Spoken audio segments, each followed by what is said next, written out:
Cada día, la capa de ozono en la atmósfera se reduce y los riesgos de nuestra salud aumentan.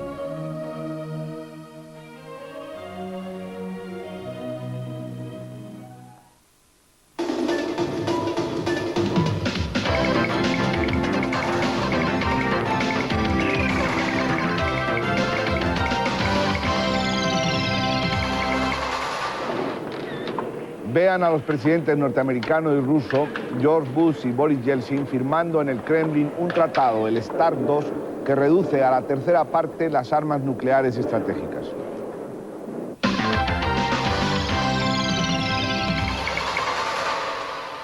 Buenas noches. La reducción armamentística acordada en el tratado START II, firmado esta mañana, deberá cumplirse en un plazo de 10 años. Pero los estrategas de la disuasión pueden quedar tranquilos. Con el remanente seguirá siendo posible liquidar el planeta. La trascendencia de este acuerdo le lleva a la portada de nuestro informativo, donde abordaremos también otras cuestiones, como las que avanzamos ya en el siguiente sumario. Los presidentes Bush y Mitterrand a favor de una intervención militar de fuerzas de la ONU en Bosnia si fracasan las negociaciones de Ginebra. Los mediadores en la conferencia sobre la ex Yugoslavia se muestran optimistas ante el desarrollo de las negociaciones. Conoceremos las consecuencias del mercado único europeo para la agricultura y pesca en España. Analizaremos el proyecto de ley de autonomía del Banco de España aprobado por el Gobierno.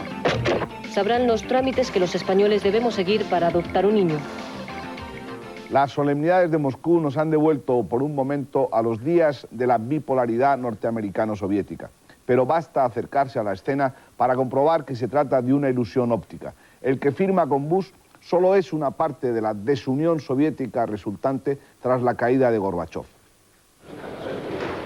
La ceremonia de la firma del acuerdo START II fue sencilla, con la sala Vladimir del Kremlin de marco. Lo importante eran las declaraciones de los presidentes estadounidense y ruso. Bush se felicitaba porque significaba un futuro sin miedo, un mundo de esperanza para nuestros hijos. Era el broche de oro a su labor de estadista. Yeltsin, por su parte, consideraba que el ambicioso tratado le colocaba como un socio del nuevo orden de Washington. El presidente ruso destacó que se trata de un enorme paso hacia el sueño secular de desarme abrigado por la humanidad. El documento reduce a la tercera parte el número de ojivas nucleares que había en 1990, cuando aún existía la URSS. El mundo celebró un año después el START I, que fijaba en 8.556 las cabezas de Estados Unidos y en 6.163 las de Rusia. Un acuerdo sin ratificar por Ucrania y Bielorrusia, herederas también del arsenal nuclear soviético. El tratado START II estipula que en 10 años Rusia reducirá a 3.000 las cabezas estratégicas y Estados Unidos a 3.500. Las reticencias ucranianas son económicas, por lo que Bush no ha precisado la ayuda adicional a Rusia. Para asegurarla, Yeltsin pretende entrevistarse con Bill Clinton antes de fin de mes. A la opinión pública le desbordan las categorías nucleares, la potencia de destrucción de estas armas y el alcance de los cohetes u ojivas portadoras. Por eso hemos solicitado a don Juan Leña, un diplomático habituado a comparecer en los medios, que es director general de la Oficina de Información Diplomática, un criterio solvente de valoración. Don Juan, ¿qué hay detrás de estas comparecencias, de estas firmas, de este álbum de fotos del presidente Bush? Sin duda se puede pensar que hay la voluntad por parte de la administración norteamericana de acabar un broche de oro de estas características, un periodo presidencial que ya concluye, y en ese sentido se puede pensar que lo que se busca es la foto. Pero yo creo que por encima de este tipo de análisis, que son legítimos, nos encontramos ante un acuerdo de enorme importancia. Un acuerdo que sin duda es un paso importante y significativo en la dirección de la reducción de los arsenales nucleares y que, de encontrar plena efectividad, de aquí al año 2003 conducirá a la estabilidad estratégica y asimismo a un mundo más seguro y menos armado. Nos vamos a encontrar que de unas 20.000 cabezas nucleares que existían en 1990, en el año 2003 estaremos en las 6.500 cabezas nucleares. Evidentemente esto es una enorme capacidad destructiva y disuasoria por parte de los Estados Unidos y de la Federación Rusa, pero el acuerdo, como he dicho antes, es enormemente significativo y de una gran importancia. ¿Y qué se puede hacer para que las dos repúblicas exsoviéticas, Ucrania y Bielorrusia, que no han ratificado el tratado START I, lo hagan? Efectivamente, ese es uno de los problemas, es uno de los piedras de toque de este tratado, como lo ha sido del anterior. El START 1 efectivamente no ha entrado aún en vigor, ha sido ratificado únicamente por Estados Unidos, por la Federación Rusa y por Kazajstán, pero aún queda pendiente la ratificación de Bielorrusia y de Ucrania. Yo creo que Ucrania lo que exige son compensaciones económicas y garantías de seguridad. Pero aquí nos encontramos con un asunto de una gran importancia política y económica e incluso tecnológica, porque se piensa que el desmantelamiento de las armas de destrucción masiva va a suponer un coste enorme, no menos de 1.500 millones de dólares probablemente solo el desmantelamiento del arsenal instalado en Ucrania, pero habrá que trabajar en esa dirección. Es absolutamente fundamental que las repúblicas resultantes de la desintegración de la Unión Soviética al margen de la Federación de Rusia, como es el caso de Bielorrusia, Kazajstán y Ucrania, jueguen el juego de la reducción sustancial de los arsenales nucleares, que ellos se desprendan de su capacidad nuclear y que se adhieran al Tratado de No Proliferación. Pero como digo, esto requerirá un esfuerzo de presión constante, de presión diplomática, de compensaciones económicas y probablemente de garantías de seguridad. ¿Y la proliferación horizontal de las armas nucleares? La proliferación nuclear de carácter horizontal siempre será un riesgo, por eso es tanto más importante que las tres repúblicas resultantes de la Unión Soviética, al margen de la Federación Rusa, Bielorrusia, Ucrania y Kazajstán, se adhieran al TNP, se desprendan de su capacidad nuclear actual para dar un ejemplo y para que efectivamente de alguna manera desaparezca este riesgo. Pero está planteada la proliferación horizontal y eso es un peligro que hay que combatir, ciertamente. Bien, don Juan, quédese con nosotros. Nos vamos a ir a París, porque a la capital francesa llegó el presidente norteamericano, sin enfundar aún la pluma, para conversar con su colega Mitterrand sobre el conflicto yugoslavo y analizar las acciones militares que deban emprenderse según concluyan las conversaciones de Ginebra. Durante más de 2 horas, Bush y Mitterrand han centrado sus conversaciones en el conflicto yugoslavo y en la posible intervención militar en Bosnia. De momento, Estados Unidos ha descartado una acción unilateral que pudiera poner en peligro a las tropas, por ejemplo francesas, que bajo bandera de la ONU están desplegadas en Bosnia. Ambos dirigentes se han mostrado de acuerdo sobre la prohibición a la aviación serbia de sobrevolar territorio bosnio. Sin embargo, según las declaraciones del presidente francés, se podría producir una intervención militar en el caso de que fracasaran las negociaciones de Ginebra, aunque confían en una solución política de conciliación. Esta dependerá exclusivamente de una iniciativa diplomática. De momento, según el presidente francés, Naciones Unidas ha comenzado a tomar precauciones para que el conflicto yugoslavo no se extienda a Kosovo y Macedonia. François Mitterrand cerró el encuentro con una cena en honor al todavía presidente americano. Esta podría ser la última vez que ambos dirigentes se reúnan antes de que George Bush traspase sus poderes a Bill Clinton el próximo día 20. Optimistas y satisfechos parecen hoy los copresidentes de la Conferencia Internacional sobre la ex Yugoslavia, Cyrus Vance y David Owen, ante el desarrollo de las negociaciones que bajo su tutela y a partir del mapa confeccionado tienen en Ginebra los líderes políticos y militares de las 3 partes beligerantes en Bosnia-Herzegovina. A pesar del optimismo mostrado, los copresidentes Vance y Owen descartan que estos primeros contactos de los líderes de las 3 partes beligerantes en Bosnia se vayan a traducir de forma inmediata en grandes acuerdos. Como prueba, ahí ha quedado la distinta acogida que ha tenido entre los líderes el nuevo mapa de Bosnia-Herzegovina que ayer propusieron. Según esta propuesta, Bosnia-Herzegovina quedaría dividida en 10 provincias de acuerdo con criterios étnicos, económicos e históricos. De esas 10 provincias, los serbios tendrían el control absoluto en 3, los musulmanes poder absoluto en una y mayoritario en otras 2, mientras que los croatas, que han manifestado reservas importantes a esta propuesta, tendrían el control absoluto en una provincia. En esta nueva división, Sarajevo quedaría como ciudad abierta con un estatuto especial con gobierno multiétnico.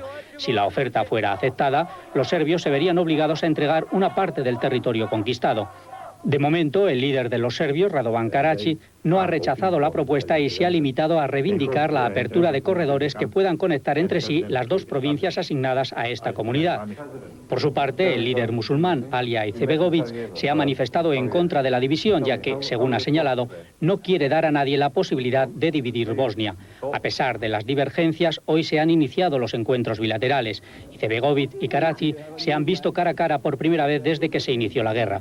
El encuentro ha concluido sin ningún progreso, pero en las actuales circunstancias, mantener abierta la puerta del diálogo es darle una oportunidad a la paz.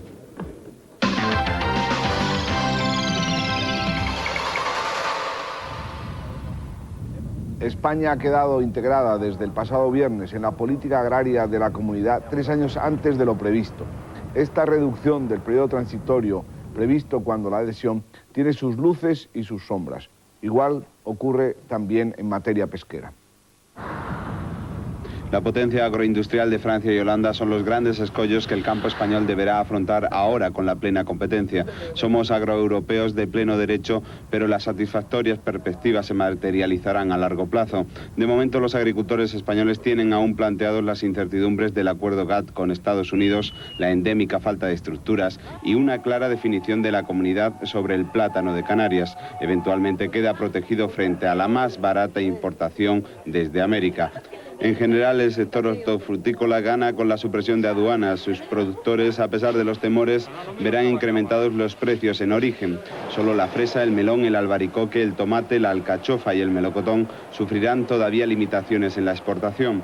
En el sector pesquero, la política común fija para España una cuota inferior a 1992. La captura de merluza, por ejemplo, se recortará. La CEE apuesta por equilibrar las reservas, lo que pone en peligro el mantenimiento de la actividad pesquera. La solución inmediata al recorte se ve en el desvío de flotas hacia terceros países. Hasta nosotros han llegado las quejas de don Isidoro Hernández Sito, diputado del Partido Popular por Badajoz y vicepresidente de la Comisión de Agricultura del Congreso. Y esas quejas son por la escasa atención informativa que se presta al campo. Para remediar ese abandono, al menos por un día, le tenemos aquí en el estudio de Entre Hoy y Mañana.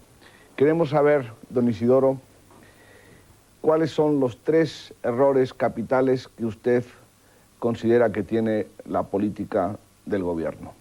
Bueno, no son 3 errores, es uno solo. Fue una mala negociación, una negociación política que se hizo en su momento por el peor ministro de Agricultura que ha habido en este país, porque tuvo la ocasión de hacer un acuerdo con el señor Romero, seguida por el actual ministro, y esa mala negociación que se hizo en su momento, esa desastrosa negociación fue política. Estamos pagando las consecuencias ya hasta ahora y las vamos a seguir pagando a partir del 93. Eso es un bloque enormemente malo para la agricultura y la ganadería española. Entramos en Europa como señoritos compitiendo, queriendo ser iguales que Francia o que otros países mucho más ricos, con unos rendimientos mucho más altos, y eso estamos pagando las consecuencias. Los famosos flecos del año 86, estamos viendo que eran mucho más que flecos y estamos pagando las consecuencias. ¿Y cuáles serían las soluciones de su partido, del Partido Popular, para remediar este estado de cosas? Nosotros creemos que se ha hecho la reconversión más brutal en España, ni la siderúrgica ni naval como en el campo. En estos últimos 2 años se han expulsado más de 300.000 agricultores del campo con las manos en los bolsillos sin un duro. Hay una deuda de 1,5 billones de pesetas. El Partido Popular y cualquier gobierno que se preste, que quiere prestarle atención al campo, había que renegociar la deuda de los agricultores, fundamental, porque si no, no pueden salir del impasse y no pueden pagar los intereses. Y luego, lógicamente, hay que poner una serie de defensa en la comunidad, hay que poner el veto donde haga falta, hay que defender los intereses competitivos con otros países mucho más productivos y de mucho más rendimiento que nosotros. Y España, si no sigue así, pues yo creo que se va a convertir en pocos años en un problema más gravísimo. Hay unos estudios en mi tierra, por ejemplo, en la universidad, que habrá más de 80 pueblos de menos de 1.000 habitantes que desaparecerán, y de todo el entramado socioeconómico y rural de España, que es rural, agraria, desaparecerá porque la gente del campo no podrá subsistir. Y esa política en general es la que ha llevado el gobierno hasta ahora. Bien, don Isidoro, espero de todas maneras que no tenga inconveniente en acompañarnos hasta el despacho del ministro de Agricultura. No tengo ningún inconveniente. Porque instaurado desde primero de año, con las lagunas que ustedes conocen en el mercado único, el titular de Agricultura, Pedro Solbes, aceptó evaluar para los espectadores del informativo de Telecinco las consecuencias que tendrá el acortamiento del periodo transitorio agrícola en 3 años y la repercusión que sobre el bolsillo de los consumidores supondrán los mejores precios pagados en origen a los campesinos. Yo espero que no haya un perjuicio para los consumidores. Es verdad que los precios al agricultor, los precios de intervención, van a subir prácticamente un 7,5 más un 2%, que se ha producido en diciembre, un 9,5, prácticamente un 10% a primeros de año. Sin embargo, no hay que olvidar que por una parte el consumidor paga un precio muy superior al pagado al productor y solo incidimos sobre una pequeña parte que es el precio del productor, que suele ser una quinta, una sexta o una séptima parte del precio pagado por el consumidor. En segundo lugar, los precios al productor, normalmente los precios de intervención no inciden directamente sobre los precios del mercado cuando los precios del mercado son más altos. Hicimos notar al ministro que la obligación impuesta a España de desmantelar parte de su flota pesquera parece dictada por el propósito de vendernos lo que nos impiden pescar. Nuestra reducción de flota va a ser relativamente pequeña, entre otras razones porque una parte de nuestra flota saldrá a países terceros a pescar. Pero sí es verdad que hay una cierta tendencia en algunos países a pescar más para vender en España, especialmente en lo que se refiere a anchoa, pero también a peces planos, incluso merluza, que son especies muy apreciadas en nuestro país y muy bien pagadas en nuestro país. Nos dijeron que España era una potencia agrícola, destinada a ser la huerta y el jardín de Europa, y ahora estamos invadidos por las flores y por las hortalizas del norte. Nosotros tenemos unos productos excelentes desde el punto de vista de calidad. Tenemos, sin embargo, muchas veces una inadaptación entre lo que producimos y lo que el mercado nos demanda. Yo creo que tenemos que mejorar la producción, sobre todo en lo que se refiere a costes, y tenemos sobre todo que trabajar más de acuerdo con lo que el mercado quiere y, digamos, producir lo que el mercado demanda y no vender lo que nosotros producimos. Ahí juega un papel fundamental la normalización y una comercialización más correcta y más moderna que la que en muchos casos estamos realizando. Salió a relucir en la conversación el informe Massarris e indagamos por el futuro del campesino, reducido a pieza decorativa del paisaje.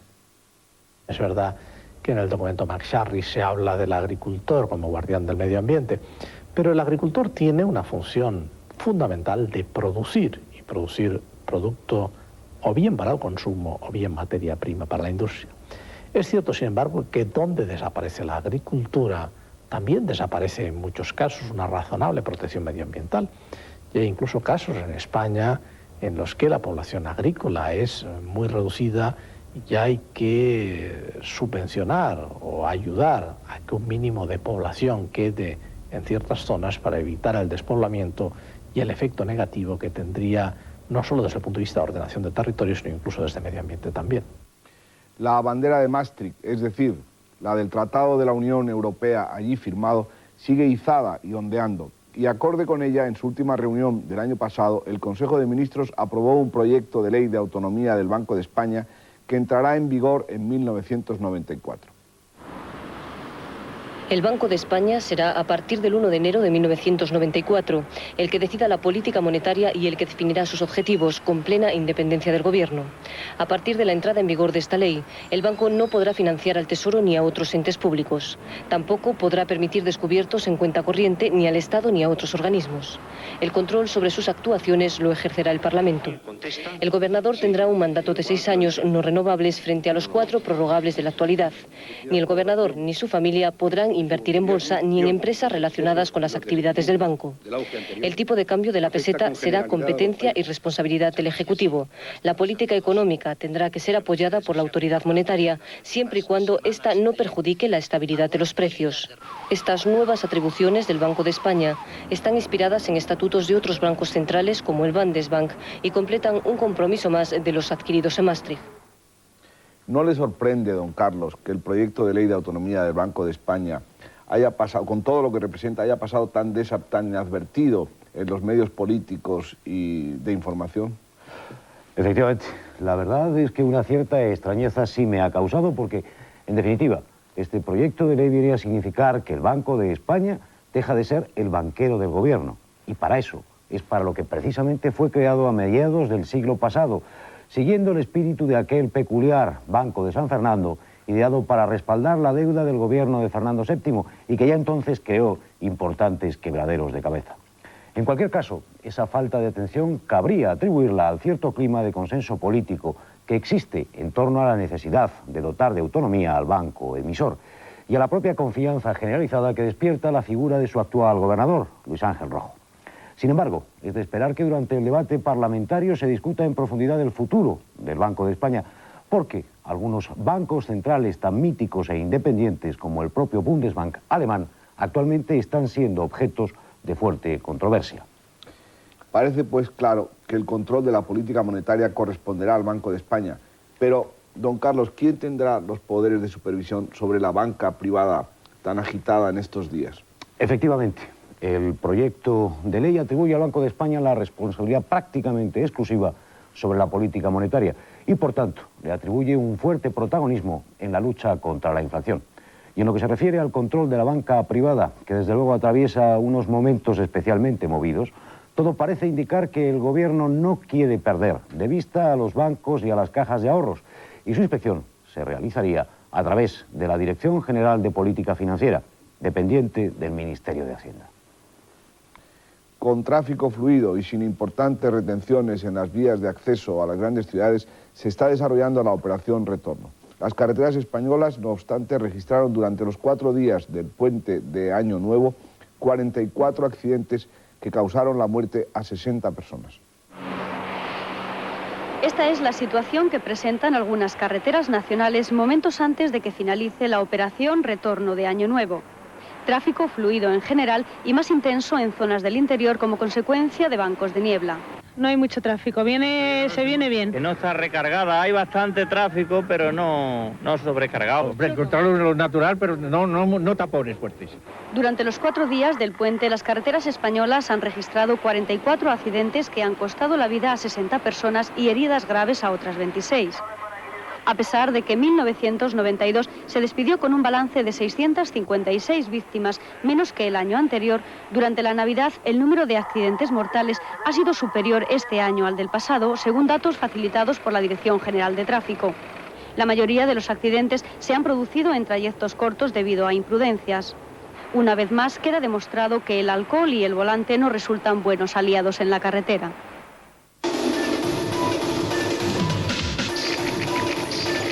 Volvemos en unos segundos con más noticias. ¡Nadie blandirá! ¡Excalibur! ¡Salvo yo! Esta es la historia de un país dividido, un país sin rey. La historia de una época de leyenda. Aquel que arranque la espada de la piedra se proclamará rey. De un mago. Yo soy Merlin. De un niño. Esta es la historia de una espada. Excalibur. La espada del poder. Por Excalibur, te lo juro. El martes a las 15:30 horas. Telecinco, el color de la Navidad. Descubre el destino del amor en tu futuhoróscopo. Llama al 903-333-456. ¡Hola! ¿Preparados? Esta es una pista para el concurso de esta semana. Para una convención de ventas, usted necesita desplazar a sus vendedores en un vehículo de más de 50 plazas. ¿En qué actividad de las páginas amarillas encontrará la solución? Solo tenéis que mirar, llamar y ganar. Nos vemos en El Millonario. Pipín, con una sola aspiración, desciende a 115 metros. Y con él está Sector. Sector, no limits. Poner todo de ti en cada carrera. Correr. Ver en cada rival un desafío. Competir. Vibrar con la emoción de ser campeones. Ganar.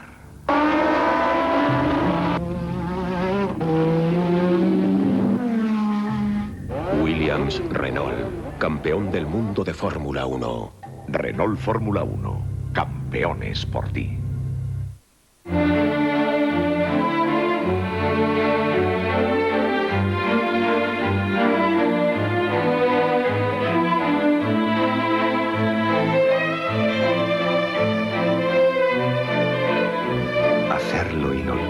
es cosa tuya. Paco Rabanne Purom.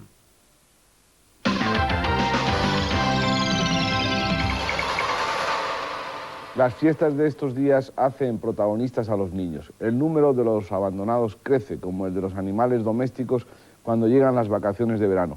Muchos podrían ser adoptados, hasta 1.500 lo fueron en 1990, y la cifra parece haberse triplicado en los años siguientes en toda España. Pero la adopción sigue un procedimiento con dificultades. Veámoslas en el reportaje de Celia Prieto. Para adoptar un niño es necesario cumplir una serie de requisitos, entre ellos un mínimo de 3 años de convivencia para las parejas consolidadas. Estas siempre tendrán prioridad sobre las personas solas. La adopción se gestiona independientemente en cada comunidad autónoma. En los últimos 4 años, solo en la de Madrid, más de 2.000 familias permanecen a la espera de que se les conceda un niño. Desde que se inician los trámites hasta que se consigue la adopción, pueden transcurrir más de 3 años, sobre todo si se trata de bebés, cuyo número va disminuyendo progresivamente. Este año, unas 60 familias han sido consideradas no aptas para la adopción, sin que ninguna de ellas entienda los criterios de rechazo alegados.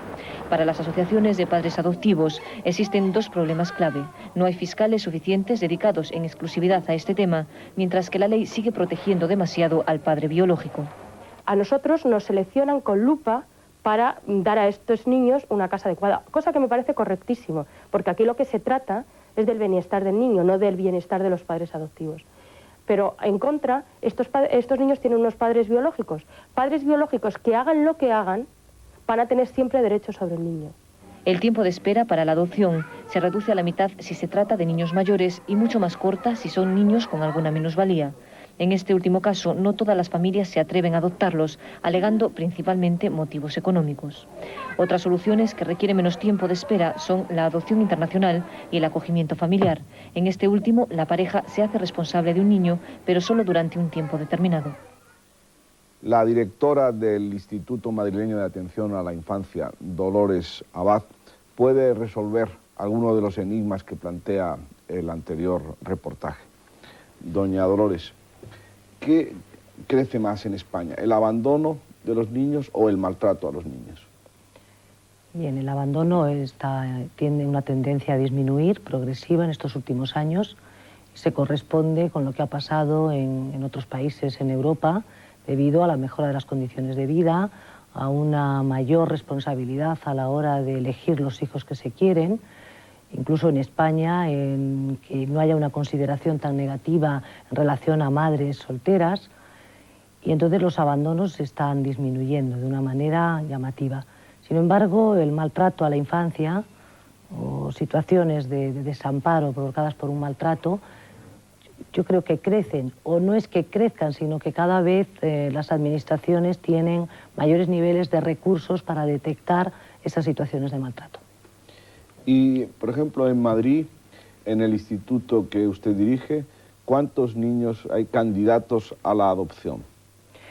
Pues candidatos a la adopción, que quiere decir niños que han sido abandonados, que sus padres biológicos han hecho una renuncia expresa a esos niños, o sea, han renunciado a los deberes que lleva consigo el ejercicio de la patria potestad. Esos niños el año pasado no han llegado a 100. ¿Y cuántas solicitudes han tenido ustedes? ¿Cuántos madrileños han adoptado niños? Bueno, la proporción es de 4 a 1, ¿no? 4 parejas para un niño. Es una proporción que está a los mismos niveles que pasa en Europa. Esto significa que muchas de estas familias que tienen que esperar mucho a tener un niño español, cada vez están canalizando más sus peticiones hacia una adopción internacional. ¿Y qué destino aguarda? Porque imagino que todos los que quieren adoptar un niño quieren que sea rubio, alto, con ojos azules, etc.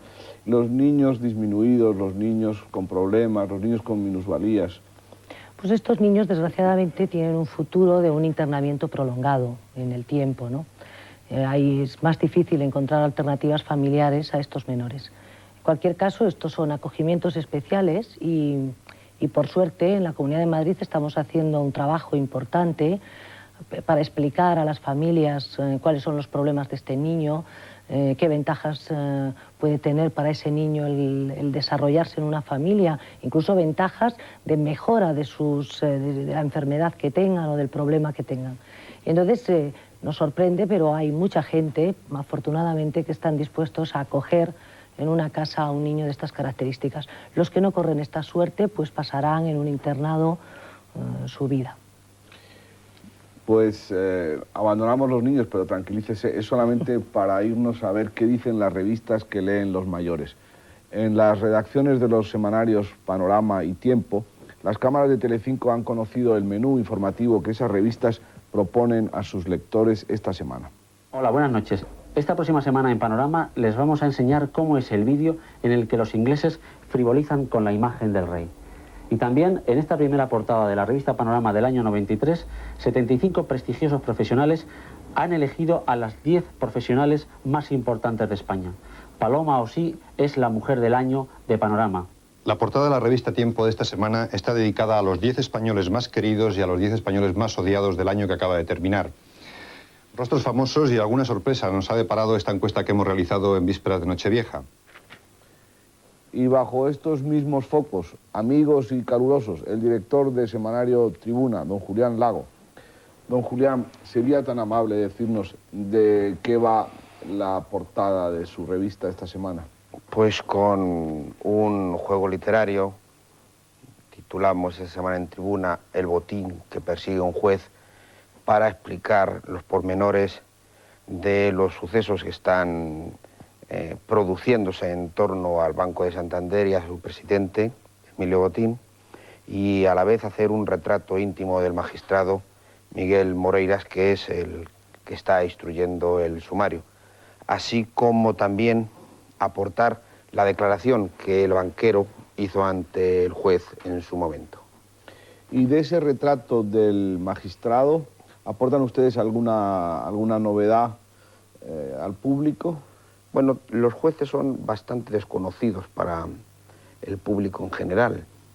Yo creo que este año va a ser el año de los jueces, porque los jueces han perdido el sentido reverencial a los poderes, tanto político y económico, y han decidido medir con la misma vara a todos los ciudadanos. Yo creo que es una buena... Eso estaba en las leyes, la igualdad ante la ley, eso estaba... Sí, estaba ante las leyes, pero yo creo que un suceso como en el Banco Santander o como el caso Filesa, hace muy pocos años atrás, 2 años, don Miguel Ángel, usted estará conmigo con que no se hubiera producido. Lo que aportamos respecto al juez Moreiras es que es un hombre muy trabajador, que es un hombre que tiene una larga experiencia, no es un loco, y que tiene pues elementos personales de su vida particular. Es un hombre soltero, un hombre que tiene una relación excepcional con sus compañeros de judicatura y al que yo supongo que en pocas fechas le empezarán a crear leyendas negras para desacreditarle. Don Julián, y usted además de la revista cada semana, ¿prepara usted algún libro? Bueno, pero me atrevería a decirle... Yo le diría eso de muchas gracias por haberme hecho esta pregunta. Yo iba a decirle, don Julián, si un libro sobre qué o contra quién. Si le debo preguntar sobre qué o contra quién. No. Yo estoy preparando un libro que tengo muy avanzado en relación con el mundo de la banca, precisamente, en relación con los personajes que se mueven, que no es un relato de carácter periodístico, sino que es una novela. Luego, por lo tanto, cualquier parecido a la realidad no es pura coincidencia, pero los personajes sí que son pura coincidencia. Y preparo, como usted sabe perfectamente, lo más importante, que es el programa de Telecinco de La Máquina de Verdad, ante la cual yo creo que están algunos ciudadanos un poco asustados porque no creo que estén en condiciones de comparecer ante un detector de mentiras. ¿Cuál era el juguete preferido de su infancia, don Julián? Pues yo no he tenido un juguete muy especial preferido. Yo, en estas cosas se suele hablar del oso de peluche o de un tren. Yo tenía una cosa curiosa y que no se correspondía precisamente a la época de Reyes, sino un tren, aquellos de hojalata, que llevaba una cisterna de camsa y que a mí me hizo mucha ilusión tenerlo única y exclusivamente porque me lo compraron antes de someterme con 5 años a una operación de peritonitis y es de los juguetes de mi infancia del que yo tengo el recuerdo más permanente. Pero en realidad lo que a mí me ha gustado siempre mucho más que recibir juguetes, es jugar con la gente. Bien, pues de juguetes vamos a seguir hablando. Una taba, un aro, unas canicas, unas chapas para hacer carreras, un coche de arrastre y así hasta el mecano o el tren eléctrico. Pero eso era antes. Ahora la electrónica y la informática han cambiado el panorama de la juguetería. Los niños de las nuevas generaciones ya vienen preparados y manejan los ordenadores antes de saber leer y de que nadie les explique las instrucciones. Teclados y pantallas se imponen hoy como instrumentos de la imaginación infantil.